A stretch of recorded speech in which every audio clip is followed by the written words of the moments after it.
Good morning, my Real News Media TV family. Thank you so much for tuning in this morning, and I'm wishing for everyone a wonderful and a productive day. And in the news this morning, family river trip ends in tragedy with a drowning of teenager. What was to be a family day at the river to cool down from the hot temperatures on Wednesday, August the 7th, turned out to be a day of tragedy when a teenager lost her life.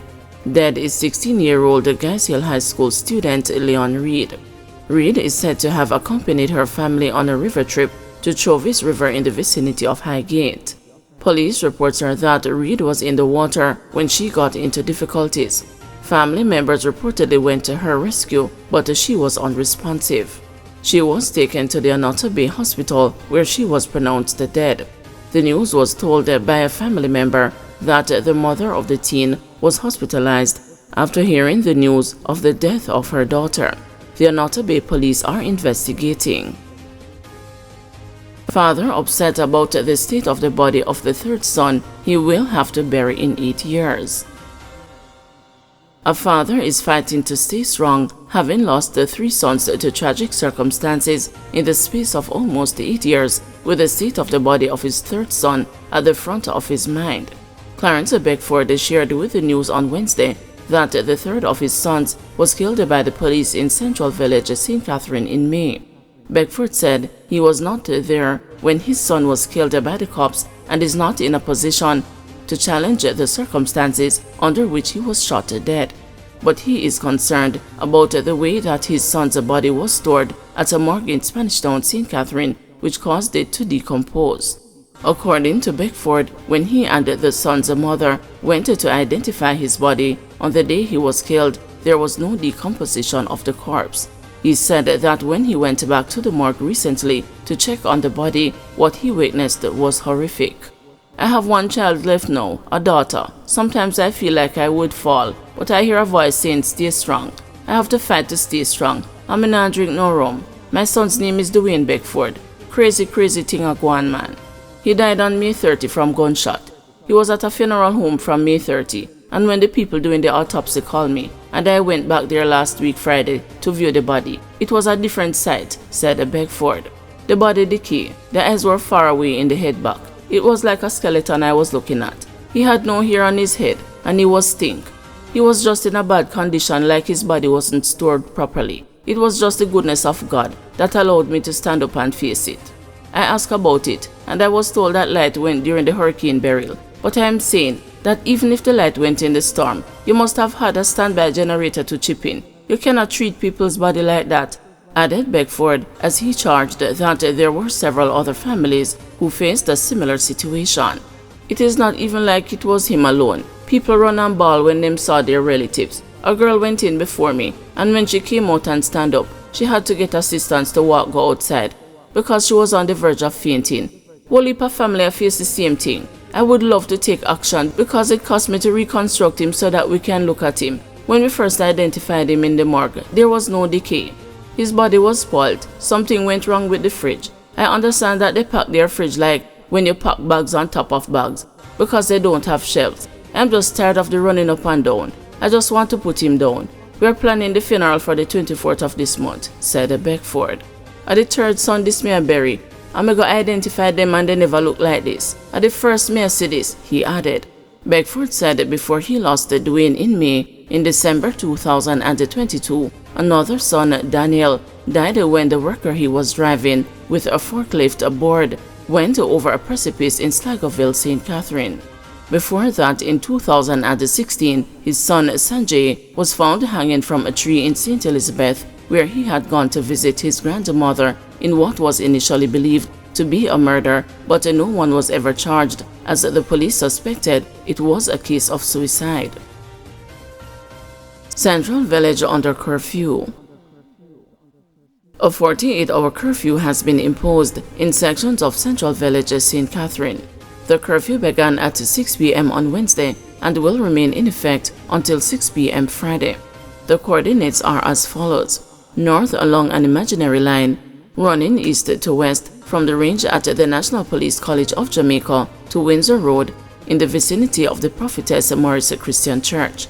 West along an imaginary line, running from Astrom, Jamaica, in the vicinity of the eastbound lane of the Mandela Highway to the range at NPCJ.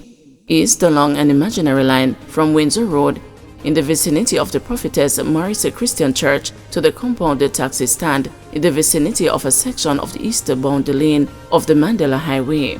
South along an imaginary line from the compound taxi stand in the vicinity of a section of the eastbound lane of the Mandela Highway running east to west to Astrom, Jamaica.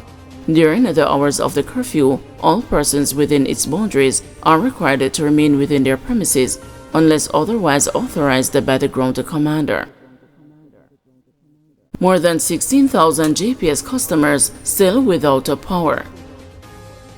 The Office of Utilities Regulation has reported that more than 16,000 Jamaica Public Service Company customers across the island are yet to get back electricity more than 1 month after Hurricane Beryl ravaged the sections of the island. According to the OUR, this is based on the most recent restoration schedule provided by JPS as of August 6. The OUR reiterated that, mindful of the increase in hardship being faced by customers and the consumers who are without electricity services, including the other utility services which are dependent on the availability of electricity, it issued a directive on July 31 instructing JPS to repair its damaged network infrastructure and follow its schedule to restore power to its customers who are currently without electricity. The directive requires the JPS's compliance with 100% restoration of electricity to consumers by August 12, except for those communities which are subject to inaccessibility issues. The JPS is to provide the OUR with regular reports on the progress of its restoration efforts. However, the OUR requests that the customers contact its Consumer Affairs Unit if there are discrepancies between JPS's schedule and their experience. Contact a consumer at our.org.jm or 876-968-6053, said the regulator.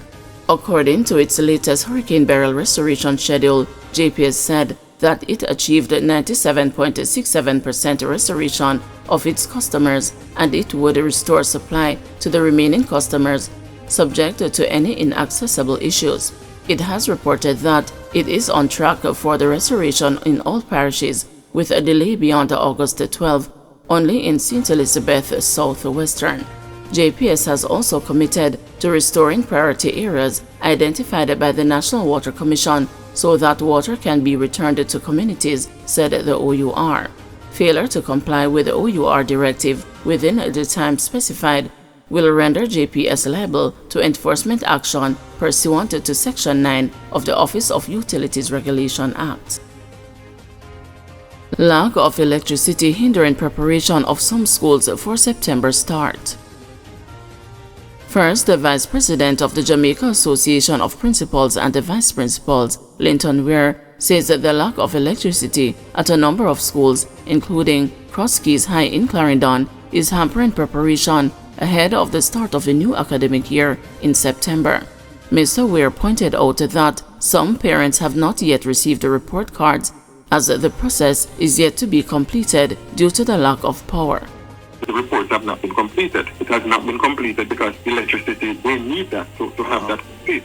Yes. They were not able to complete their final assessment in terms of the appraisal of their teachers. They have not been able to put together their school improvement plan because all of those things rely heavily on electricity. And they, a matter of fact, I remember clearly, they had their graduation. It could have been the last week in July they had their graduation. And in staging their graduation, they had to employ a vehicle and power it from there. Those schools that have been affected seriously in terms of electricity, they are going to be still remaining in the starting block. They are going to have challenges getting out of the starting block for September, and Cross Keys is one of them. And there are other schools that have been affected as it relates to electricity. So I know our company, the JPS, they're doing as much as they can, but it's going to be very, very important for our schools to get the electricity as quickly as possible so that they can try as best as possible to get out of the starting block. Guys, thanks for watching. Please join us this afternoon at 2 p.m. for another news update.